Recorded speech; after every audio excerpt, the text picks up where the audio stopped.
వచ్చినప్పుడే ఇలా ఉండాలని చెప్పడం లేదు.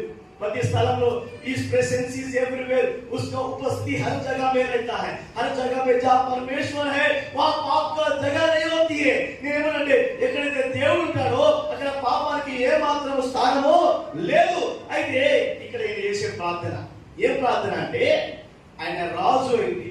చాలా మంది వచ్చి అయ్యా మాకు సమస్యలు ఉన్నాయి, మాకు బాధలు ఉన్నాయి, మాకు కష్టాలు ఉన్నాయి, మాకు ఇరుకులు ఉన్నాయి, మాకు ఇబ్బందులు ఉన్నాయి, మాకు సమస్యలు, మా భూముల సమస్యలు, ఆ పెళ్లిల సమస్యలు, కుటుంబ సమస్యలతో వాళ్ళు రాజు దగ్గరికి వస్తే రాజే వాళ్ళకి ఏం చేసేవాడంటే నిర్ణయం తీర్చేవాడు, తీర్పు తీర్చేవాడు. అలాంటి గొప్ప వ్యక్తి మందిరానికి వచ్చి మోకాళ్ళ మీద చేతులు పైకెత్తుతున్నాడంటే ఆయన దేవుడి సన్నిధిలో ఎంత వినయంతో, ఎంత వినమ్రతతో, ఎంత మంచితనంతో, ఎంత ఒబీడియన్స్ గా ఆయన మోకరించాడో మనకు అర్థం కావాలి.